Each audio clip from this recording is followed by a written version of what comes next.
Yeah, I get my news from two old white guys zooming in from anywhere. This Florida man, and hey, that's all, folks. You better take it easy. Read all about it. There he is. Read all about it. Okay. Oh my God, this is an exciting week. We have a big announcement to make. Happy Thanksgiving week, everybody. Thanksgiving week, everybody. Look at you guys. Holiday weekend. It all went well. No tension, no weirdness. No family drama. Smooth. Lots of alcohol. Lots of confessing. You know, I've always loved you, but. Ooh, that's an interesting twist. Yeah. Are you going to do, so in fairness, in full disclosure, we're recording this on the Wednesday, on Thanksgiving Eve. Do you go around the table and do what you're grateful for? Yes. Oh, all right. Do you load up anything or you just wing it? Just wing it. Kind of like the podcast. I think we should do it right now. Tell me what you're grateful for. I'm not ready to wing. I don't wing it. I'm grateful that Walmart is getting rid of woke. That's a tease for a story we're about to do. That's good. I'm grateful that methamphetamines have a new way of making it across the border. Yes, I'm grateful to have gotten to know Chuck Woolery, especially when I was in my teen years. What are you talking about? He's in the obits. No, Chuck. He will not be back in 2 and 2. Yeah. He will not. We will. He won't. Oh, good. I can take that. We can take that. Hey, so I'm working for a few weeks. No one get excited. At Netflix, right? All of a sudden, yesterday, the parking garage is on the right here, behind what you're about to see. We pull up, and there is a giant inflated Jake Paul. Oh my God. And it is, you can see, literally, it's 1, 2, 3. It's about 3.5 stories tall. It's gigantic. He's in his boxing gloves, right? So there it is from behind, and you can tell it's night now. I'm leaving last night. All of a sudden, I hear a sound, and it starts to go down. I'm like, yes! I'm scrambling. I have to get my phone to record video. It went down so fast. There he is, face down. I didn't get it. I got a picture of him after he went down. There's Jake Paul, as he should have been in the fight, face down on the floor. Do you think that was done on purpose? No, I think they brought it from wherever that thing was, probably a fortune, to truck it across the country. I think it was probably in Dallas for the fight, but I heard it was also in New York, and there was a big Tyson one also maybe. But it made it all the way home to headquarters. Wow, that's perfect. I love that. Yeah. A bag of air falling down. Yep. No, nothing on the inside, just vacuous. This country, when you think about the Kardashians, did it start with the Kardashians? No, it started with Paris Hilton. It started with Ronald Reagan, if you ask me, but go ahead. No, I mean, just in terms of the internet, just vapid people with nothing to offer, but they figure out the algorithm and they ride it and they become famous, and young people believe the myths that they're putting out, and they don't look at, it's crazy. What's happened to our heroes?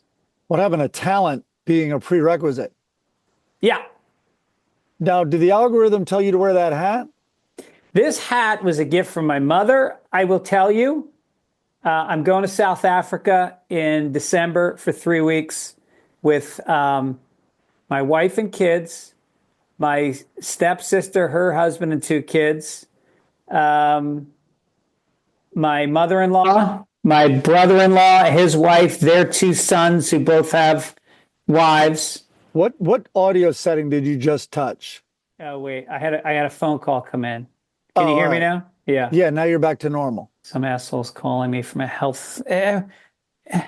Why is it when you make a doctor's appointment, they have to confirm it through text, email, and phone calls 3 times? Well, maybe they're somehow seeing this as we're recording, and they're very concerned about you wearing that hat, and maybe it's an emergency reach out. This is a great hat because I can swim in it. I can walk in it. All I right, for can go those to- listening, it looks like kind of like our logo a little bit. In the logo, it's a great logo from Wizard of Oz.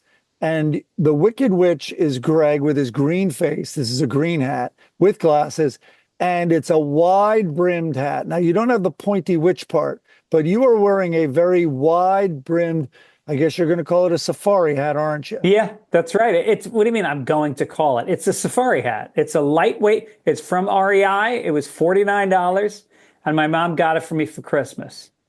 And is the idea of the safari hat, like the one you're wearing, is the idea that wild animals would be laughing so hard they couldn't possibly attack you? It's just amazing when you start working with Jeff Ross on these roast type shows. You get so quick.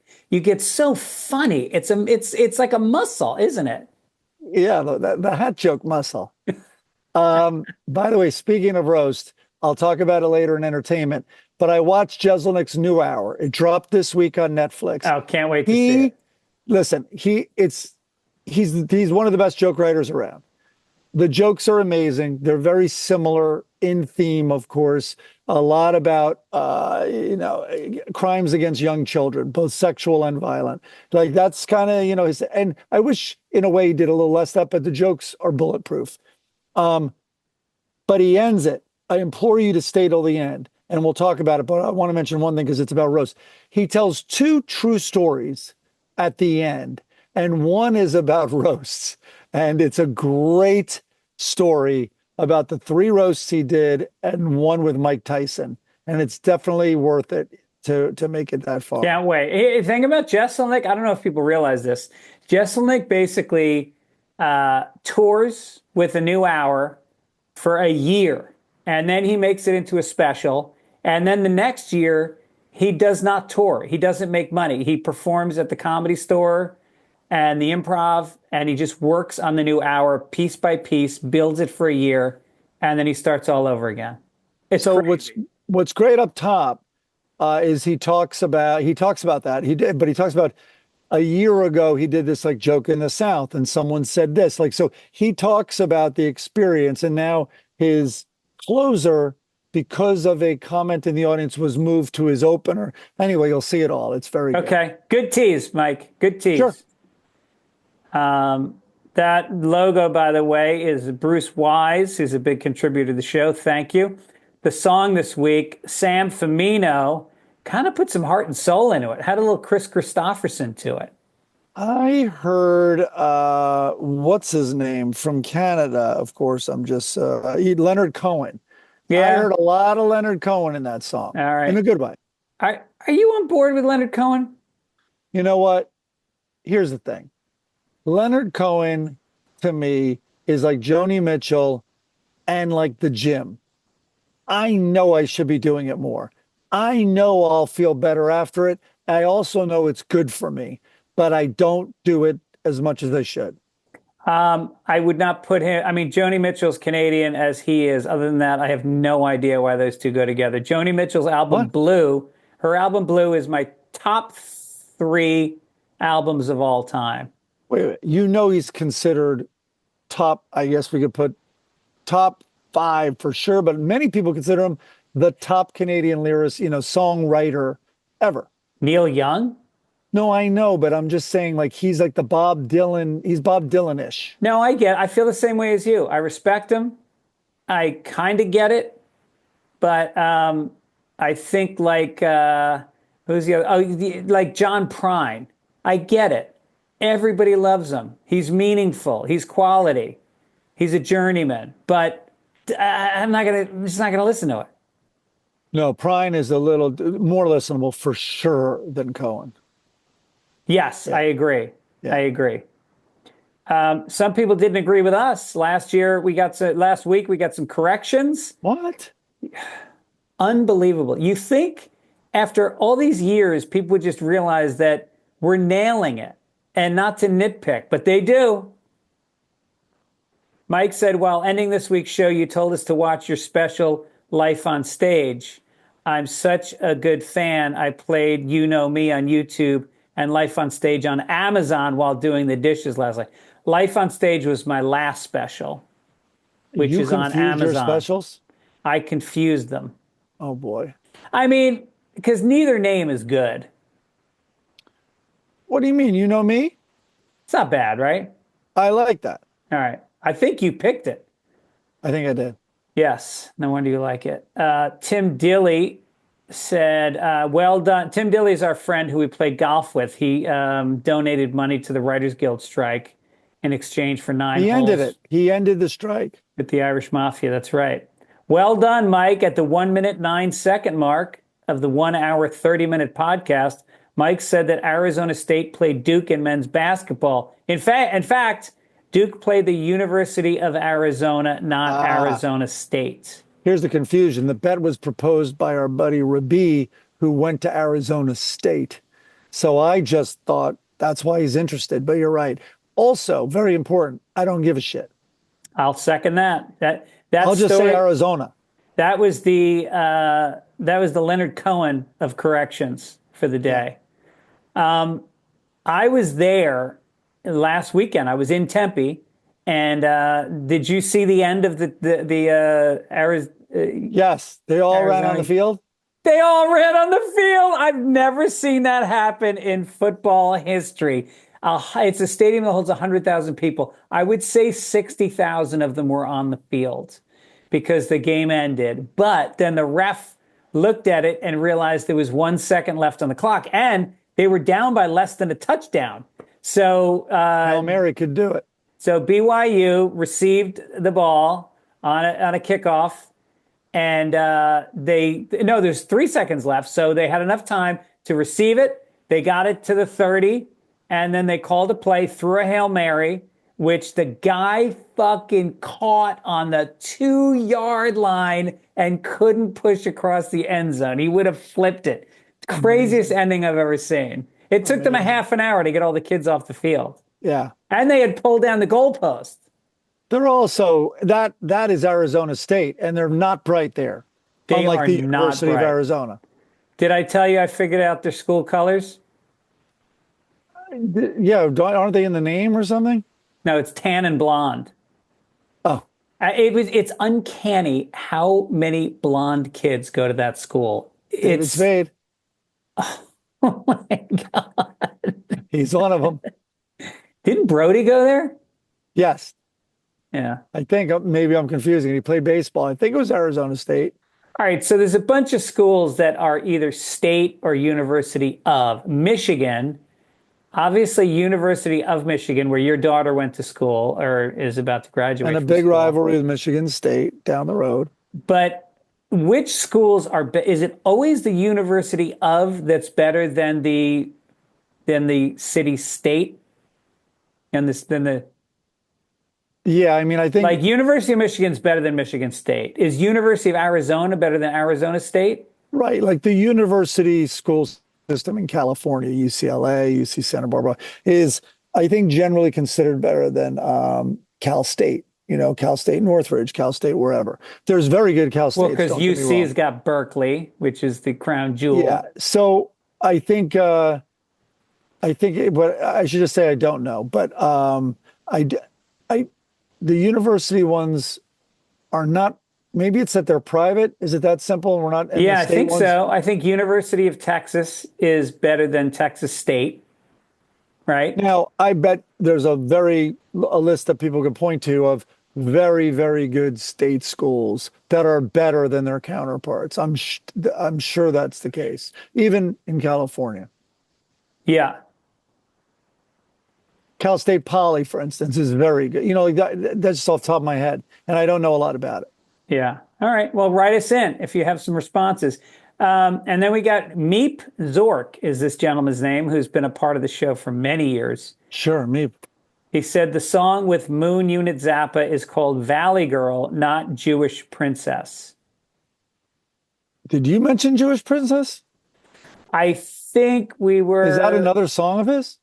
No, I think I mistook the song Valley Girl for a song called Jewish... I thought it was called Jewish Princess.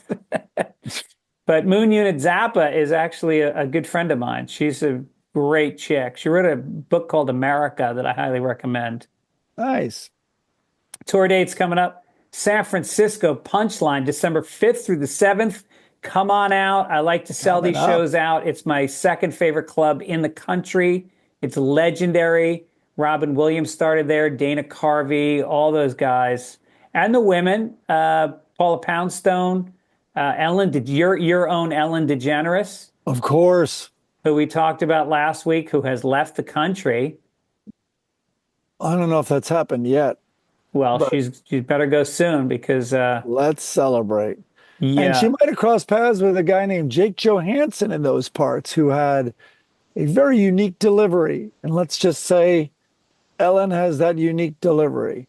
Yes, I think we can say that Jake is going to live on in spirit in England.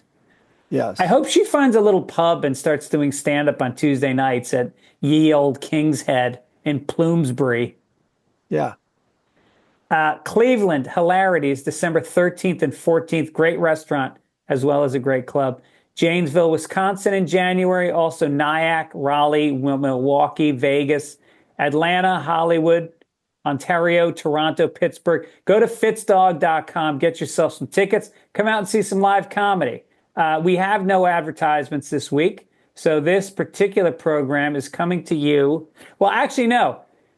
Should we get into this now? Yeah. So a lot of people, we asked you last week, we've got this new ad service that inserts pre-produced ads into the show. And we've been doing it for about 3 weeks, maybe a month. And we were curious the feedback on it.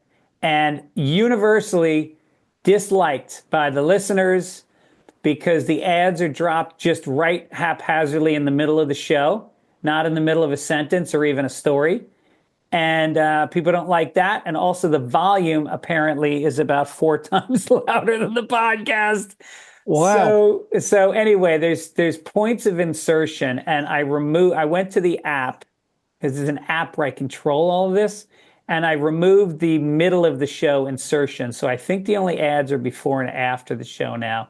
And I'm going to talk to them about the volume and see if we can work with that. But we would hate to take a show that we care about as much and put as much effort into and have people turned off by advertising, because we need it, obviously, to pay for the show. We pay our producers a pretty good amount of money every week to do the show.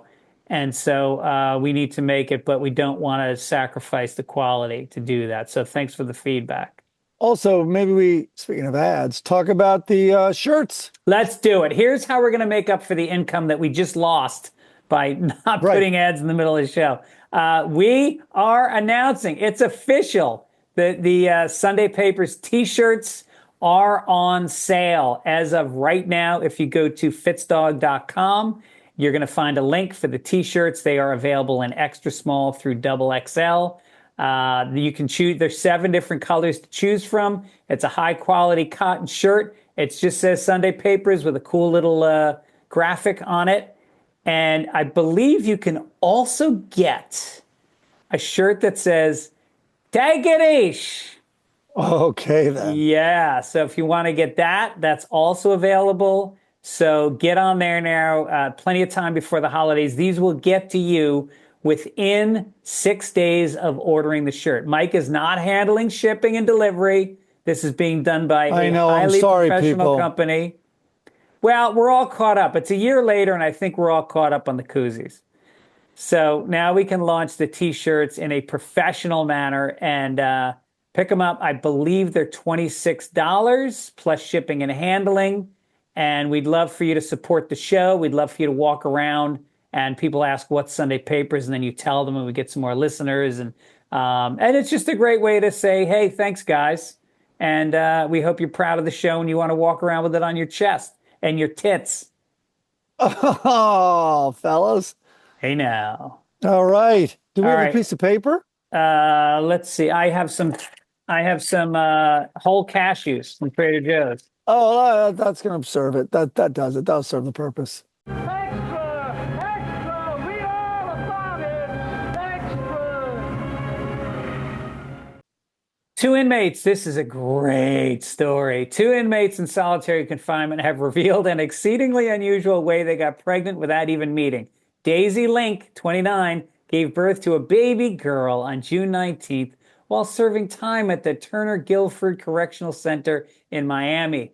She had been behind bars for about 2 years, serving time for murdering her boyfriend. Oh, Daisy. Oh, she's going to be a good mom. The pregnancy confounded Link's family, who suggested she was sexually assaulted and demanded an internal investigation. Sounds like somebody else investigated internally, too. But it has now been revealed that the baby's father is another inmate, Joan DePaz, 23, who is also accused of murder. Gee, wonder what sci-fi fucking movies coming out of this. Yeah. The two had never met face to face and had never even touched. She said it was like the Virgin Mary. So what happened is that boyfriend killer, Mary. What happened is DePaz, the guy, passed his semen through the air conditioning vents in their cells. You would knock on it and you can hear people from different floors. You stand on the toilet, you talk to them. And through the vents, two inmates began a romantic relationship, passing notes and photos back and forth. Eventually, DePaz shared his dreams of sometime having a baby. He remembers saying that I didn't really plan on doing it for a long time, but if I had to choose somebody, it would be you. And she was like, yeah, we could do that. It's just like Romeo and Juliet, the writing. Yeah. So, it's amazing. They went right through the air conditioning duct. The hardest part, apparently, was stuffing that freezing cold sperm inside of her hot vagina. Okay. I guess she was worked up, huh? Yeah, are you kidding me? All right, first of all, they have AC in prisons? I don't have AC in my house. And also, how powerful is this AC unit that it shoots it in her twat? Is that good for the algorithm? Yeah, right. Yeah. I mean, to put your sperm in the AC unit, most inmates just hurl it at the female guards. Yeah, exactly. Like Miggs in Silence of the Lambs. That's right. Look what happened to him. I told you with Ben Hoffman, we were going to do an actor's studio with the guy who played Miggs, and just all the index cards from the actor's studio Q&A from James Lipton was just going to be about throwing sperm. How did you do it? Did you train? Were you, like what acting school did you go to? Is there a sperm throwing acting school? That's great. All right. So we had difficulty having our first child back in the in the year in 2001. It was right around 9/11. I remember, because we had an appointment that day and we're like, is it closed now? It should be. But I remember anyway, one of the phases was I had to go, they wanted to test mine or whatever. So I had to go produce sperm. And then I had to put it in a cup. If I did it at home, because one time I did it at home, I had to put it under my arm to keep the little like Petri dish under my arm to keep it warm as I drove there. Because I remember thinking of a Curb Your Enthusiasm, because I'm like, this is kind of dangerous. Also, what if I had a stick shift and all this? And I thought that would be a funny curb. Someone gets in an accident, but he doesn't have time to exchange because he has sperm under his arm. I thought that would be pretty funny. Wait, why couldn't you do it at the office? No, I then did, but it's like I had to go through a series of them. And then one was like, I couldn't go in, it didn't open in time, and I had to get to work, whatever it was. I did one of them at home and brought it in. Wow. Because I told you the other one I did there, they like put me in the room when they're like, there's magazines and videos. And so I'm like, all right. So I opened the drawer, and in addition to heterosexual porn, there was gay porn. And I'm so stupid. I was like, oh man, like these guys are keeping this big, they shouldn't have a baby if they're gay with her. Like they have these giant secrets, not thinking like how many, it's probably used more by gay men trying to, use a surrogate. I think if that's a really... Meanwhile, I muscled through it. I had no problem getting one out in record time, but that was a big question hanging in the air. I think it would be a really good premise for a movie that a guy goes in to give sperm to his wife, and there's gay porn, and he just happens to look at it, gets the biggest erection he's ever had, realizes he's gay, but now the wife wants the baby. He also keeps he's like sleeping outside the clinic. What time do you open? I got to get back to that video you have in there. I can't find it anywhere else. Yeah. Um, All right, this brings us to our next story. World's largest retailer, Walmart, mixes DEI and LGBT themed products. The move by the world's largest retailer marks a seismic shift in corporate strategy that comes after attacks by conservatives and activists at the company's woke policies. Some of the sweeping changes include abandoning a $100 million racial equity center set up in 2020 after the killing of George Floyd, and leaving a prominent LGBTQ plus gay rights index. The retail juggernaut also won't be giving priority treatment to suppliers that are 51% owned by women, minorities, veterans, or members of the LGBTQ community. You know what? America is great again. Can you feel it? And it didn't cost much for Walmart to pivot on the equity center. They just changed the sign and added an IN. It's now the Inequity Center. And they added another 100 million. It's a $200 million Inequity Center. Yeah, Walmart, our country's conscience, Walmart. They are still committed, though, to the seminars for the workers on getting welfare because of the low pay. You know that they do that, right? Yes. Yeah. They're the worst. Yeah. And I guess because of not supporting the LGBTQ, they're no longer going to stiff women's Levi's in size 34 by 26 with rainbow suspenders and 4-inch cuffs will be out of stock. Well, yeah, that size. Yeah, they're back to bigger sizes again, I think, without the rainbows. All right, a new rule allows HIV positive organ transplants. That's a The new positive rule, story. which takes effect today, is expected to shorten the wait for organs for all, regardless of HIV status, by increasing the pool of available organs. Previously, such transplants could be done only as part of research studies. Poor monkeys. The rule removes unnecessary barriers to kidney and liver transplants, expanding the organ donor pool and improving outcomes for transplant recipients with HIV. Listen, we've got great news. We found you a liver donor. His name is Charlie Sheen. So good luck. Yeah. Yeah, the liver comes with an IV. I mean, look, gay guys are always trying to stick an organ in another guy, so this makes perfect sense. Yeah, it's a little unclear. I guess it does widen the pool. I wonder if there was a limit on giving it to people with HIV. That probably wasn't one of the limitations. It's just the donors, right? Yes. I mean, look, it's natural. It's natural to lose 75 pounds after surgery. You'll look great. That was another Curb story I pitched, by the way. I officially pitched. You write them down, you send them. And who knows if you ever read them. But one was Larry's in the gym and all these buff dudes and everything.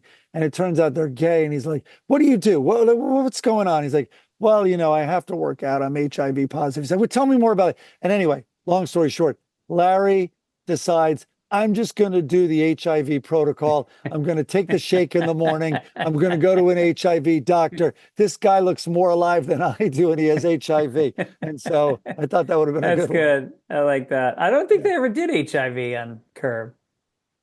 I think they had to have. Yeah. Yeah, I guess somebody sent some styrofoam coolers to Haiti.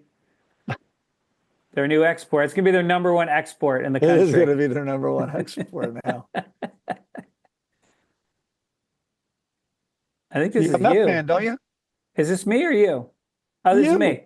Oh, a California man was arrested at LAX after he allegedly tried to check 2 suitcases filled with clothing soaked in methamphetamine, including a cow pajama onesie. Prosecutors Yes. have indicted Raj Muthari, 31, with one count of possession with intent to distribute meth. Just imagine this cow pajama. What a hit it would have been at a furry rave. It's a solid bet this plane was going to Ibiza or Barstow. It's hard to tell. Yeah, we're going to Ibiza, connecting through Barstow for about 7 minutes. I think if you can please everybody, the connection is tight. If you can let the man in the cow pajama onesie plane, he has a connection. He'll be right back, but he'll be missing the bottom half of the outfit. Don't worry, he will be very quick. He will be very quick. You wouldn't believe this disembark. It's going to be record time. Harvey Weinstein's lawyers filed a legal claim Tuesday against New York City, alleging that he is receiving substandard medical treatment in unhygienic conditions while in custody at Rikers Island. First of all, we should say in his defense, Rikers Island, it doesn't get any worse. No. The claim accuses the facility of failing to manage the former movie mogul's medical conditions, which include chronic myeloid leukemia and diabetes, and negligence ranging from freezing conditions to a lack of clean clothes. His lawyer said, when I visited him, I found him with blood splatter on his prison garb, possibly from IVs, clothes that had not been washed in weeks, and he had not even been provided clean underwear.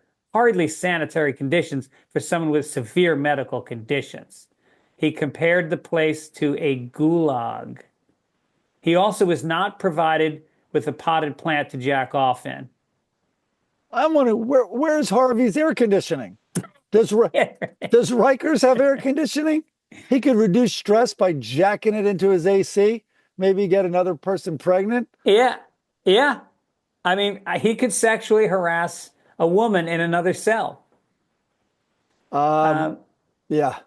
I would think, or would have thought, that the attorney's main complaint would be the almost constant prison rape. Like, I think that would move to the top of the list over "It's a Little Chilly." Exactly. And what's with the wanting clean, fresh clothes? Does he want to look sharp for the other inmates? I think the better strategy is unkempt and smelly.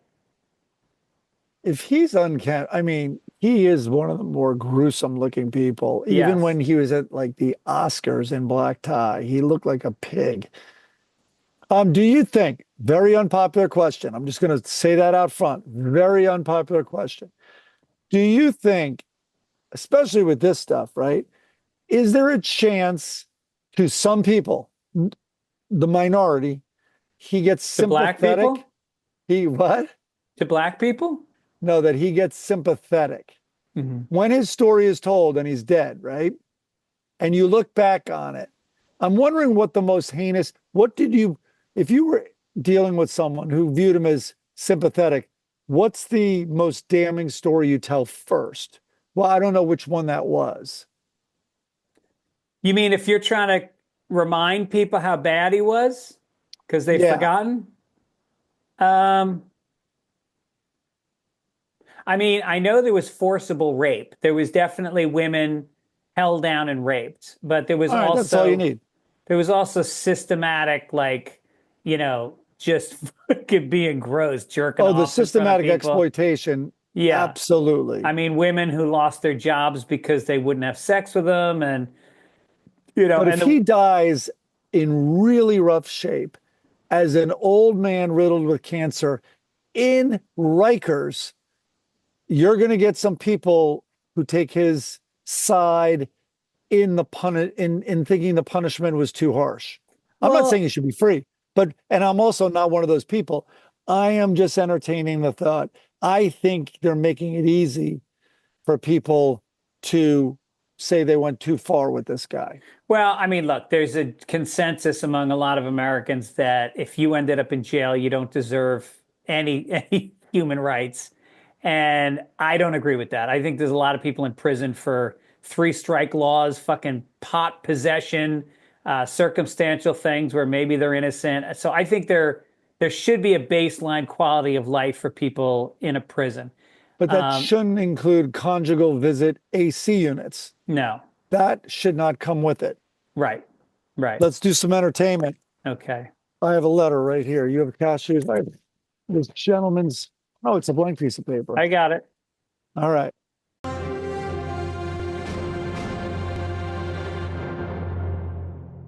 I started watching Say Nothing. I think that was our homework assignment this week, was to watch Didn't Say do it. Nothing. So I won't get too into it because I don't want to ruin it for you. But I read the book. The book was one of the most powerful books I've read. It's about the troubles in Northern Ireland, in Belfast and Derry, and it tracks two stories, and one of them is Dolores Price and her sister, who come from a legacy of IRA members and how they get involved. And it's a true story, and it's really powerful. And seeing the depiction of the British military coming into Northern Ireland and absolutely just torture, like literally picking up people randomly off the street, old men, women, and torturing them and holding them for as long as they want. You know, and first of all, this is an area where there was no voting rights for the Catholics, or there was limited voting rights. None of the good jobs went to the Catholics. It was abusive. They couldn't get housing, and this has gone on for 800 fucking years. And to watch this show, I was crying. I was literally crying at how angry I still get towards the British of how they treated us. They treated us like fucking animals. They looked at us like we were beneath human beings. And this story it's a powerful story, and the miniseries is very well done. It's on Hulu. All those stories of exploited people, especially at the hands of incredibly powerful opposing forces, those always get me. Whether it's slavery, whatever it is, Yeah. it's like it's so heinous. No, but being Irish, it will hit you even harder. It really hits me at a deep level, because my grandfather was in the IRA. He was a messenger for the IRA when he was a teenager in Ireland. And All right, well, lightening it up a little bit. Avoid, in my opinion, at all costs, a movie called Substance, which somehow has mostly good reviews. It is by this French woman who made her first movie was too violent to be distributed or something. I went on Wikipedia, like, who the fuck is this? It's with Demi Moore. The reason it's getting all these, I don't know what her name is. The reason it's getting all these positive reviews is she was brave enough to be naked a lot. And Demi Moore was naked a lot? yes. Huh. Do not rush there. Trust me. So then it gets so grotesque, but it's like there's a culture. It's so, I thought for sure it was and maybe she is gay, but it was so flamboyant and over the top, so over the top, with blood spurting literally like a fire hose in a theater, covering everyone's like drowning in it. The most over the top performances ever. It's the worst piece of shit I've ever seen. Where did you see it? Hannah and her daughter came here and they bought it. So I fucking am on record for buying this movie Jesus on a Christ. streamer. I don't even know where it is. So I then went and looked at Metacritic and found the reviews. And the best was Chicago is having none of it. Both the Tribune and the, what is it? The Courier, not Chicago. Oh man, I'm spacing out. Anyway, both of them hated it. It was fantastic. And they say everything I was thinking. Great series about Martha Stewart. I believe it's on Netflix. And everyone loves it. I mean, look, we all she know. She did not have creative control. That's the key to a good documentary. Martha Stewart has woven her way through our culture since we were kids. I mean, she is a dominant force. She created a type of viewing for women that was, on one hand, it was true to like the fucking Betty Crocker and who was the woman from England who did the cooking show? Julia Child? Julia Childs. Like, it really was a hands-on, here's how you do it. But it also kind of made women feel empowered, that they could be working women, that they could be independent and also love crocheting and also love centerpieces and cooking. And she's just a perfectionist. And I mean, it comes across that she was a real pain in the ass to work for. As a matter of fact, Erin is related to somebody that worked for her, and actually doesn't speak badly about her, but said she is a very tough boss. Well, her blind spot when it was a promo that went around. Her blind spot of where her husband cheated on her and just get out. Yeah. Everyone get out, and then you hear off camera. But didn't you cheat on him? She's like, what? She said, but she's like, oh, that was early on, and that was very different. Like, and he didn't know, and he never knew about it. Yeah, the double standard. But the double standard is if a man was that powerful and demanding and cheated on his wife, it would be nothing. That would not be the story. The story would be that he was successful. And so when she got sent to jail, that insider trading was like a $35,000 trade for her, which her broker called her. She was on vacation in the fucking Caribbean. She got a phone call that he thinks this stock is going down. Should we sell? She said yes. He never said, I have inside information. She never got it. She got it from her broker directly. That guy went to jail for a long time. She got dragged in because I really do believe, I mean, the spirit of this documentary is there was a double standard. And there was a lot of people that didn't like a powerful woman, taking charge of her business the way she did. But like a lot of powerful people, they're forward moving constantly, and there's a wake of sometimes destruction behind them that they cannot be bothered with, and they also have very much double standards. Yes, I mean it's Ellen. It made me think of Ellen DeGeneres a lot, actually. Yeah. Just to avoid a correction, and you're gonna not believe me, Julia Child is a Childs or Child? Child. Julia Child is from Pasadena. No. Yes. Why does she talk like that? What? She talks like this? That's not British.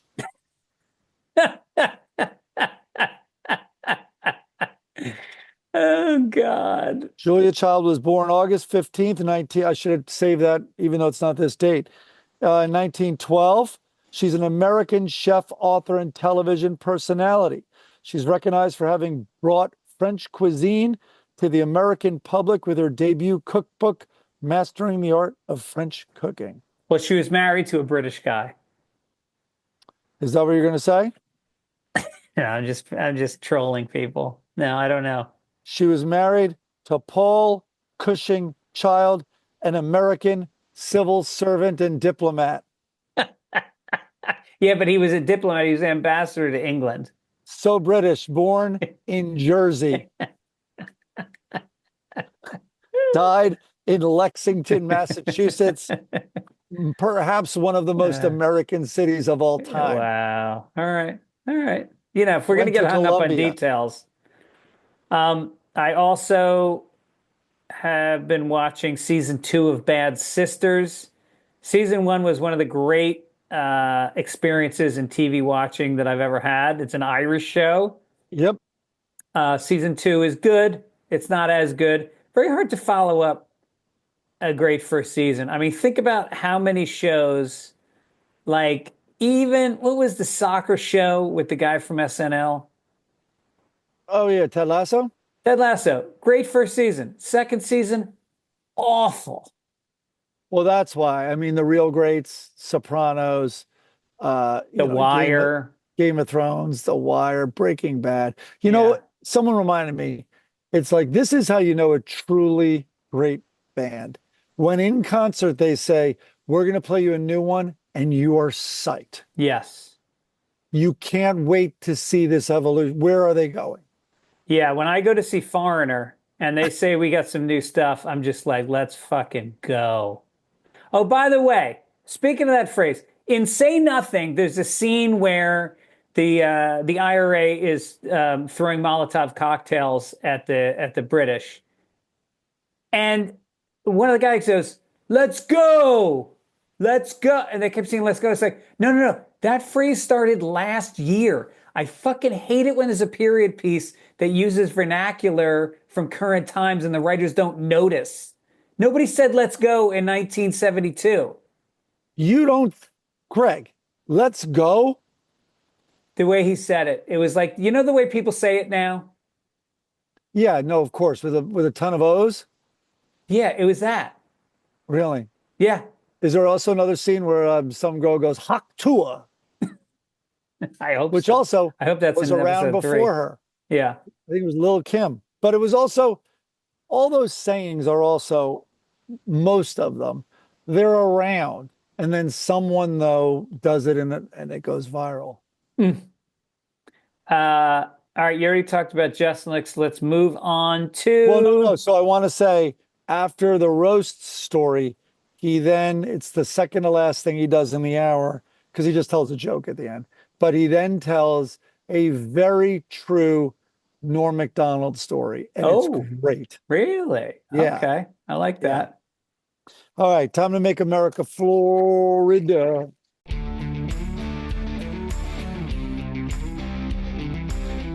All right, this is a little brutal, but so we'll try not to dwell on it. South Florida man is accused, more than accused. I'm going to say he did it. South Florida man fatally beat golfer with club at a course in Palm Beach Gardens. Dennis Gibbons read the story and went, yeah, I get it. A West Palm Beach man is accused of beating to death a 65-year-old man with a golf club, choking him on the first hole of a public course and holding his head in a pond. Detectives met with a witness who said he had been playing golf on the first hole with 2 other people when they heard a man yelling. They then found the victim fleeing from the suspect. The witness told officers the suspect was holding a golf club and swinging it towards the victim. The witnesses told them that the guy was yelling, "He's trying to kill me," multiple times. At one point, both men fell to the ground, and the guy struck him numerous times with the club. After they separated, the killer, retrieved another club, and because he was closer to the hole, and again chased him toward the pond. So yeah, it's a gory story. Go ahead. Yeah, they got to like 100 yards from the green, and he's like, this is a 9-iron. This is a 9-iron now. Yeah, I'm not hitting it that well. I'm not hitting the human head that well lately. I think I should go pitch and wedge. Well, you know, in the guy's defense, the human head of the guy, he was white and he had pock marks, and he thought he was a Titleist. I know. I wish it was on a private course. I'd have a little more understanding of the resentment of this guy. I think when he was running away from him, what really slowed him down was carrying the golf clubs. The thing is, the victim's wife is never going to believe why he's late this time. Every time he plays golf, he has another excuse. I just love, like, I can get angry, I can lash out, but then I stop. Like, most people have flashes of rage, but then they you know, after the first burst, you don't then change clubs. You don't then drag him to a pond and put his head in. Like, that's real fucking... That's a psychopath. All right. Well, you're right. The problem with this story is no one researched it, but the killer was not a golfer. So it did remind me of mentally ill people who used to flank at Penmar on Rose Avenue. Yes. And I remember you're like you just leave the ball over there. What was your line about that? I was like, by the way, anybody see a ball? I lost my ball. And they're like, I lost my house. I lost my family. Yeah, you're like, you know what? I'll let that one go. I'm gonna drop here. I'm gonna drop it. All right, let's make Texas, Florida. A North Texas man was arrested for allegedly shooting arrows at Walmart customers. The 47-year-old took a hatchet, a bow, arrows, and arrowheads. I didn't know they sold arrowheads from the store, then barricaded himself in the store, surrounding himself with items, and he started firing arrows at employees and customers. No one was injured, luckily. But you see, Walmart no longer woke. You go in there, you can load up on all the firearms and all the weapons they have and just go to town. No, what's great is there is no firearms. This is kind of like a vision of what it's going to look like once the libtards take everybody's guns away. Yeah, I should say it's weapons, not firearms. Yeah. This was like a mass shooting from like the 1800s. Yeah. Wild Bill Hickok in a Walmart. Yeah, and for all you people that say, oh, it's not guns, it's like the weapons, a violent person. Here's probably a good example. I think he could have sprayed a couple of them with bullets if he had the opportunity. Yeah. All right, what are we doing here? Let's do some sports. Do we have sports?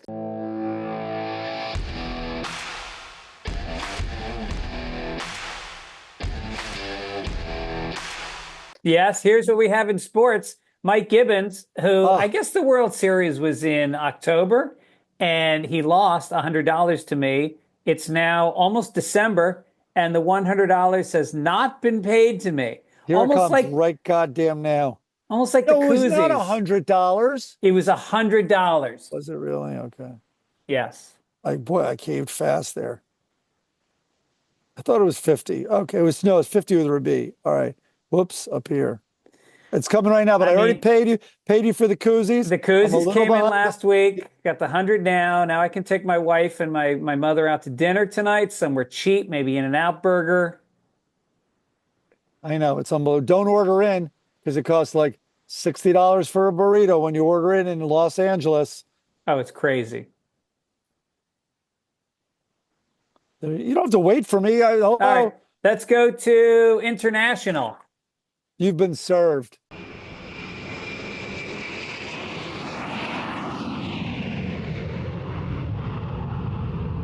All right. The Pope's surgeon faces fraud trial for pretending to operate. The prosecutor said there were 29 occasions when the surgeon stated that he was in the operating theater when he was actually elsewhere. So this is the Pope's doctor. Now, it's not about when the Pope was under the knife. This is just the hospital near the Vatican. The investigation into the doctor's alleged absenteeism began after a complaint from a female patient who said she did not believe she had been operated on by the doctor, despite his name featuring in hospital records. So she had her time of surgery, and then they investigated and they saw he left the hospital an hour before and was at a speaking engagement. Well, where's this woman's faith? It's like God can be everywhere at once. Can't this doctor? Yeah, they do have the God complex. Does she not believe in miracles? I mean, why does she get the Pope's doctor? Meanwhile, like she buys that the Pope turns water into wine. There's no leap of faith here. It's really on her. Yeah. Also, why doesn't the church just move this doctor to another parish where he can keep committing these crimes? And then when he's busted there, move him to another parish where he can keep doing the crimes. How are they not seeing how easy this is? Right. I know. He should really go into pediatrics. Most of the Pope's people are pediatricians. All right. Should we go down to this day in history? Let's go to this day in history. We're moving it along today. This is going to be a tight one, people. We got Thanksgiving cooking to do. Okay. We also have the big day tomorrow, which hopefully your family's going to be a big part of, because normally you're up in Ojai. This year you're here. You got your fiance and your daughter's home, and we've got the annual soccer game that I started about at least 12 years ago. And they were little kids. I think it was 20. Right. Yeah, it was probably 18 20 years ago. Yeah. And so big soccer game. We sometimes have like 30 or 40 people out there, and then we go home and have dinner. And then we go to the beach at 7:00, and we get about 30 or 40 people running into the ocean screaming. And then everybody's going to come back to my house. We're going to have a giant lobster pot filled with spiked cider. Everybody brings dessert. Usually it's at the Dunsky's house, and they're away this year, so I'm picking up the rent. It's a little more limited. I don't think we invited as many people as the Dunskys invite. Right. No, that was a big neighborhood thing for sure. Yeah. All right, pal. Rosa Parks selfishly did not give up her bus seat on this day. In what year, give or take I'm going to be generous. 4 years. It's a Uh, 9-year window. I'm going to say 1958. You did it. 1955. See, I knew it was earlier.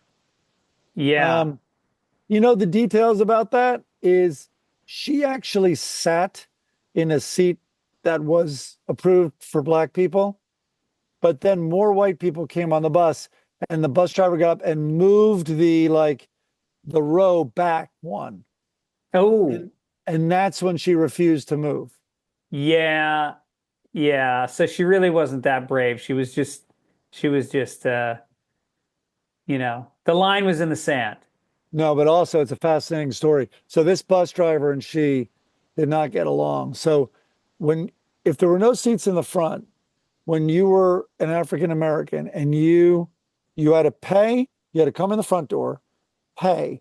You were not allowed to walk through the white section to get back to the black section if there were whites on board. You had to then get off the bus, go to the rear door.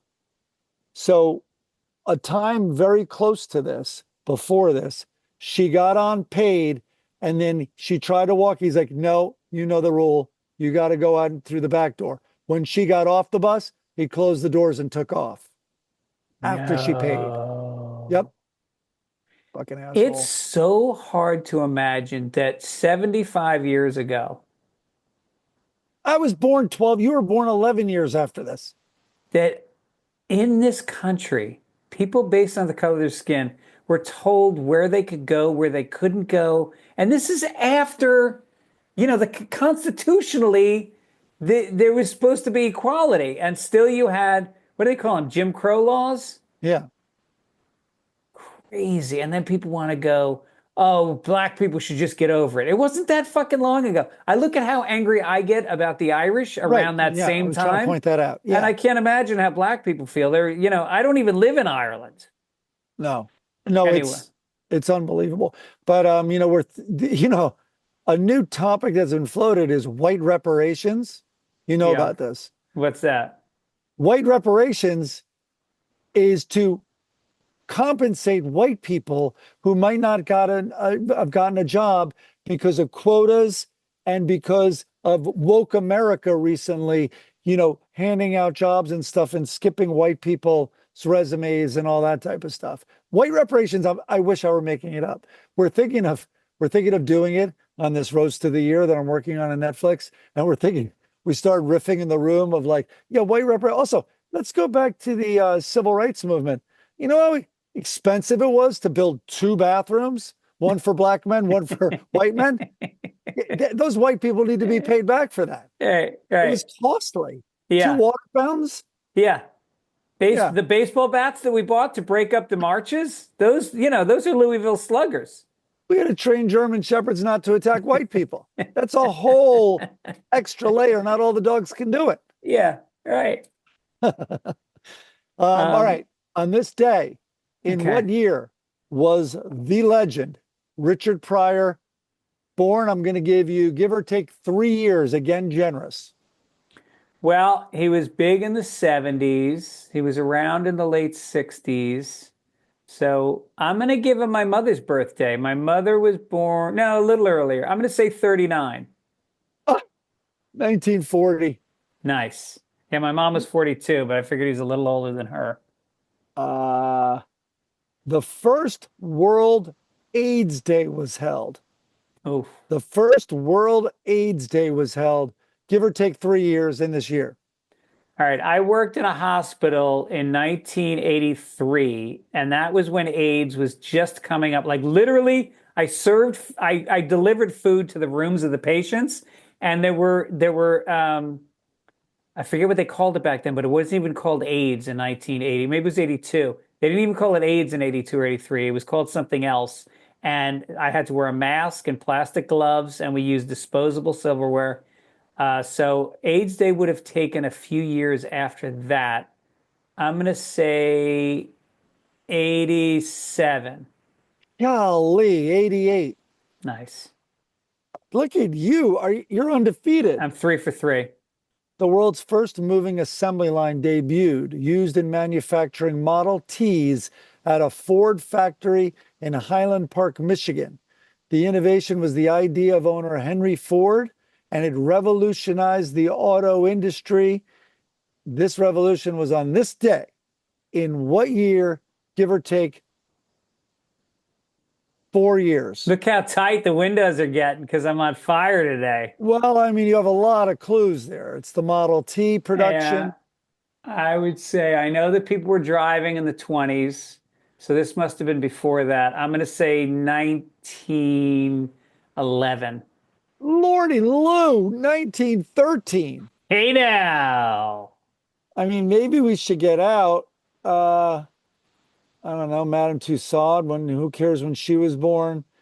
Okay, last one. Because I remember where I was, and it was appointment viewing. They told us what time of day this new music video called Thriller was going to be premiering on MTV. And I was home for Thanksgiving break, and I remember not missing it. So the groundbreaking music video for Michael Jackson's song Thriller aired on MTV for the first time on this day. In what year, give or take 2 years? I'm giving you a 5-year window, pal. Yeah, all right. I'm going to say 1980. I love it. 83. Oh, we're going to end on that note. All right. Missed by one. I should have known that. Oh, what am I thinking? I bought tickets for that tour. You were allowed 6 tickets, and I was a parking attendant, so I should have known. I was 17 years old, and I was a parking attendant, and I left. The other guy worked the shift, and I went and stood online. I said, if I go, I'll split the profits with you. I bought 6 tickets. I think they were like $30 each, and we sold them for $200 a pop. I think they called it the Victory Tour. I think Thriller was on the Victory Tour. Oh, all right. Good story. You missed it. All right. New section, letter to the editor. Not new. I mean, like, new chapter. Let's go. Letters to the editor. All right, here we go. This is from Sam. First time, long time. Never get sick of that. I am just sending a quick message to respond to your inquiry about how the new pre-recorded ads on Sunday papers. From my experience, they have been significantly louder and often inserted at very inopportune places, usually in the middle of sentences or words. Otherwise, I love the show and have listened since the first episode. Thanks for giving me something to look forward to at the start of each week. Best, Very Sam. nice of you to say, Sam. So I guess I already kind of covered that, but there we go. I got a lot of those letters. All right. We covered shirts and hats. Shirts and hats, go to fitzdog.com. That's where you're going to see the link to the shirts. No, the hats are going to be... Hats? No, hats I think we're going to do, we have a surprise on hats, but that's going to be coming soon. Okay. Let's get to Mr. Woolery, the obituary. And that's all, folks. Chuck Woolery, man, was he a fixture. Boy, it really makes you think how different TV was. Like, why was I even seeing daytime TV? Because there were so few channels. Chuck Woolery, the affable, smooth-talking game show host of Wheel of Fortune, Love Connection, and Scrabble. I didn't know this. He later became a right-wing podcaster, skewering liberals, Chuck, and accusing the government of lying about COVID-19. He has died of stupidity at the age of 83. No, I don't know actually what the cause of death was, but Chuck Woolery is no more. I just looked up his net worth. Guess what his net worth is? I mean, those are syndicated. Okay, I'm gonna say he made millions a year, right? It's probably 250 million. Lower. 110 million. Lower. 70 cents. $10 million. Impossible. Yep. Impossible. Maybe he had some kind of a gambling problem. I don't know. I mean, The amount of money, he was a host of multiple shows Yep. that were Network syndicated. shows, syndicated shows. There was no, I mean, he did have to buy a lot of hair product Yep. and a lot of tanning. There A was a lot of lot of tanning. tanning going on. Yep. But I mean, if he had to be pulling in multiple millions a year, beginning in the late 80s, in the early 90s, I think. Yeah. I'm just scanning. Yeah. He went very conservative. He was a Christian and he was married 5 times. There you There you go. go. There you And the go. father of 5 children. Oh, his son died in a motorcycle accident. Oh, that's I think sad. I do remember his tragedy in his family. Uh, um, so his adopted daughter of actor David Nelson and granddaughter of Ozzie and Harriet Nelson. Okay. I think we can move on from Chuck. Well, actually, our audience does know him. Yeah, I mean Chuck Woolery was a staple. He was a big deal. I always liked him. He had a great sense of humor. All right, let's cheer up. Let's do the funnies. Here we go. All right. All right, last week's caption. Well, again, if you want to write captions for or jokes for captions, we do it every week. You send them in to fitzdogradio@gmail.com. And the winner, who we judge to be the funniest joke of the week, gets a koozie sent to them in 1 to 3 days. Just as slow as can be. Here we go. So last week's caption was a gentleman sitting in a bar who looks inebriated. He's in a suit, and there's a pink giraffe that looks kind of hazy, almost like mystical.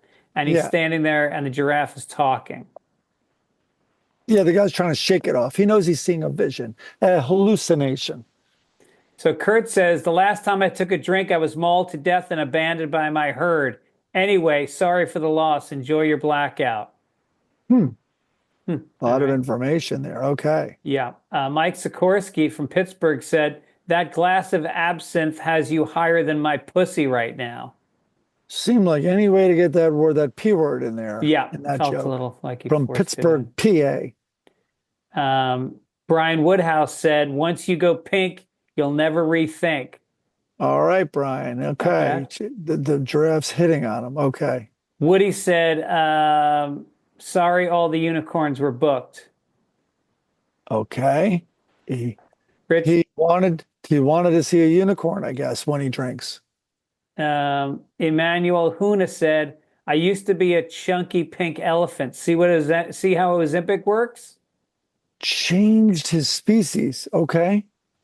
Kellyanne says, Jeffrey finally confronts his old boss from Toys R Us. All right. You remember Jeffrey the elephant? Yeah. Not the elephant, Jeffrey the giraffe. Jeffrey the giraffe. That's, very specific, back to an ad campaign. Let's go down to Tom Keel. Remember when you asked God for a sign? This is it. Quit drinking, you stupid drunk. I Not like the bad. idea. It could have been worded better. Not bad. Edward says, just relax. Have another drink. The more you tense up, the more this will hurt. Oh, the giraffe's going to have its way with He's gonna him. have his way. Brian Walker said, that wasn't a microdose, was it? Well, you read that the right way. Yeah, you helped that. Tim Daniels, Ellie's off tonight. I normally work the fentanyl circuit. And then he writes, side note, would be cool if you and Mike would write one. Here's another side note. Your listeners are likely comedy nerds. They totally get excited if you all expounded on writing good captions jokes. All right. I'll write one for next week. All right, next week we're each going to write one, and we'll give ourselves koozies. I guess if you want to talk about fundamentals of writing a good joke, I think brevity is the soul of wit. Keep it tight. Extra words do not help. How about that's right, Frank? Eyes up here. That doesn't really address that it's a vision. Right. Also, there's a rhythm to comedy. Nobody can describe it. I don't know if you can teach it, but it's poetry. There's a rhythm and a meter to how words land and make you laugh. So rewrite it and rewrite it. Usually your first version of the wording is probably not going to be your best. Any advice, Mike? Yeah, I have to text my daughter back right now. Okay. She just tried to call. I ignored it. Uh-oh. Yeah, short. You definitely led. You didn't bury the lead, which is brevity, and you're going to try to avoid a lot of the first instincts. Not always, because sometimes you're naturally approaching it that way. So you've already not considered some of the easy ones, and then you have to have a point of view, I guess, in a way. And so, what would it be here? Like, is your point of view, is it going to be sexual?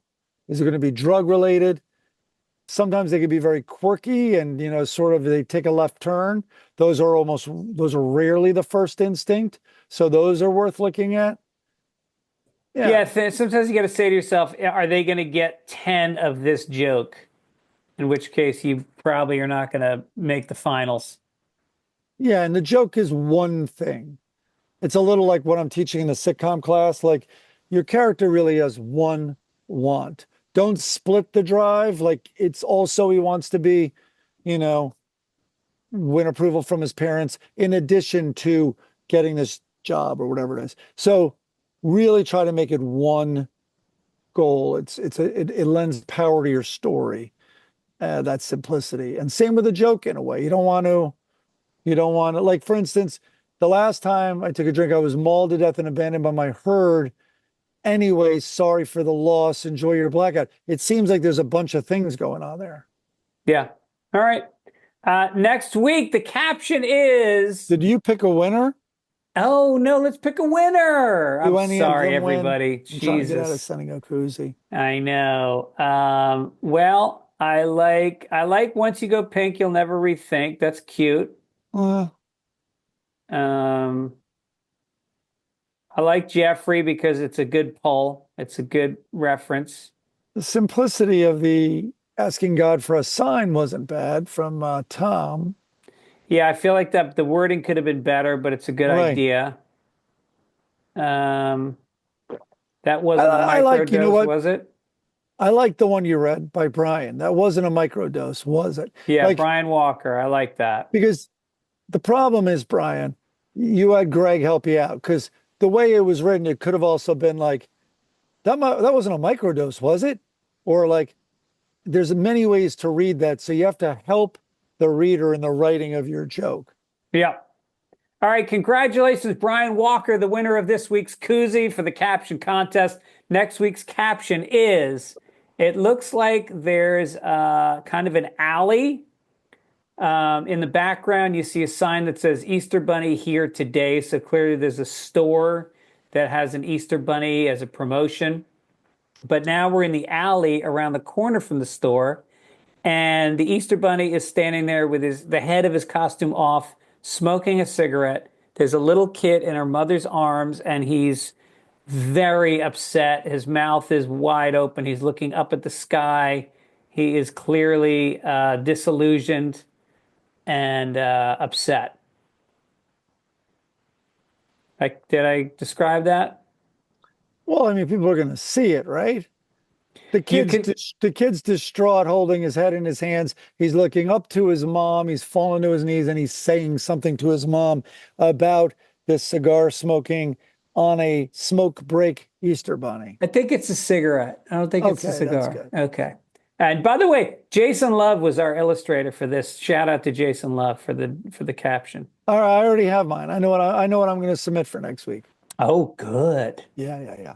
Let's get to Hagar the Horrible. The king and his wife are sitting down. They've got goblets and they're dressed up. And there's a banging on the wall, it looks like. And she says, "Do you hear that? We have vermin in the walls." Second frame, Hagar breaks through the wall and goes, "Name calling? Really? You're better than that, my queen." And I just like that he calls her my queen. So little bit of ownership. He's already got her in the crosshairs. That's his queen. That's not the King's Queen anymore. Yeah, he's going to own that thing. Yeah. Also, I like the Lenny and Squiggy entrance. Like, Hello. I think we got Vermin. Hello. Leroy and Loretta are sitting at the breakfast table. He's reading the paper. He's got sunglasses on. He said, "You said you didn't want to see me roll my eyes at you again." Solid. Then we've Solid. got them sitting at the kitchen table, and she's serving him something, and he goes, "Very creative, Loretta. I've never heard of a charcuterie board made from leftovers." Right. It's not great. That's not great. Okay, this brings us to Dilbert. Haven't read it. 3 panels. A guy I've never seen before. Is that Dilbert? In the red shirt? Yeah. Oh. I guess the red shirt threw me. All right, it's Dilbert. Dilbert walks in towards the guy with the smack your bitch up haircut. And he walks in and he goes, Dilbert says, I saw your email about destroying the company. And the guy goes, huh? And in the middle panel, it says, the guy with the hair says, the only email I sent you was my strategy for the coming year. And Dilbert goes, well, maybe I read it too fast. Good luck. I want to hear anyone defend this piece of garbage. Wow. This is the number 4 best Dilbert comic strip of all time. Come on. Wow.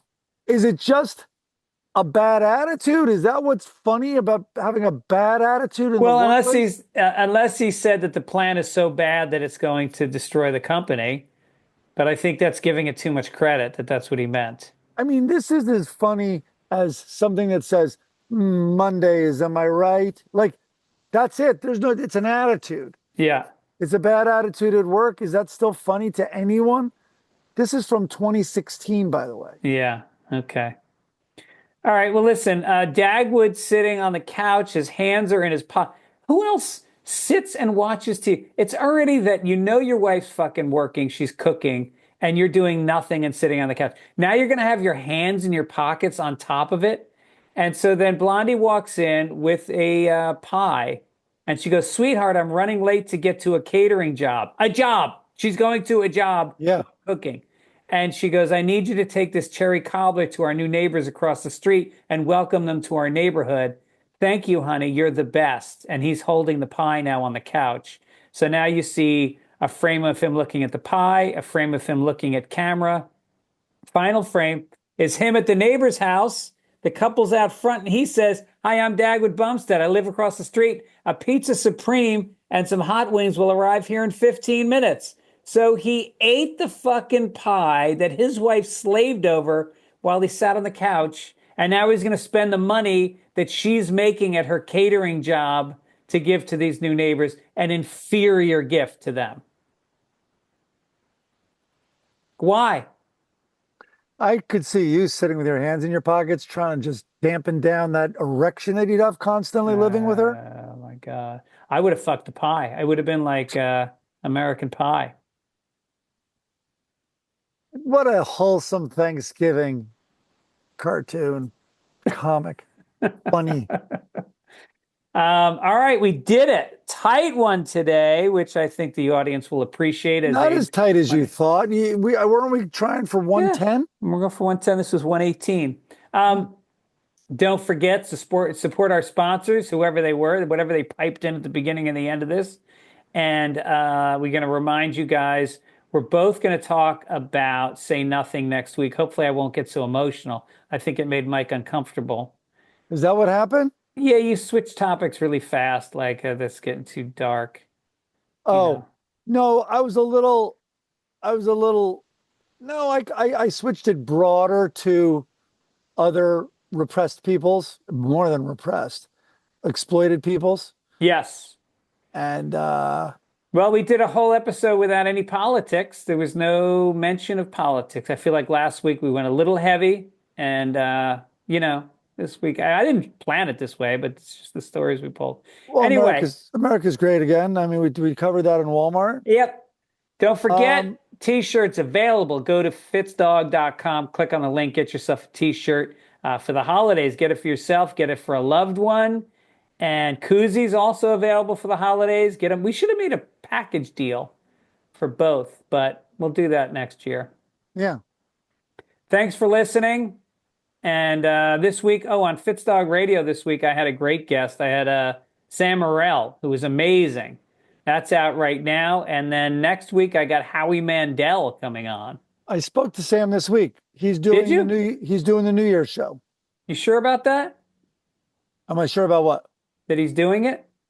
Yeah, he's confirmed, but great. Booking is tough for sure. Okay. Look for the show. It's going to be on in December with Jeffrey Ross hosting, and Mike is the head writer. December 20th, I think the day before we air, Squid Game Season 2 premieres. Oh, nice lead in. I like it. It's funny to still use the word lead in, but yeah, it's the most watched week of the year on Netflix. They're also, that weekend, Christmas Day, Netflix is doing 2 NFL games. No. Yeah. Wow. And I just read the Grammys in like 4 years or 5 years will be on Disney Plus. Bye-bye network TV. Yeah. Bye-bye. It's over. Bye-bye cable. All right. I will see you tomorrow. Take it easy, everybody. Take it easy. Yeah, I get my news from 2 old white guys zooming in from anywhere. This Florida man, and hey, that's all, folks. You better take it easy. Waiting on Blondie and that fool Dagwood. When they gonna break it off? I need some updates about Gibbons. Oh no, oh no, oh no. He took too many edibles. Gibbons took too many edibles. The Sunday paper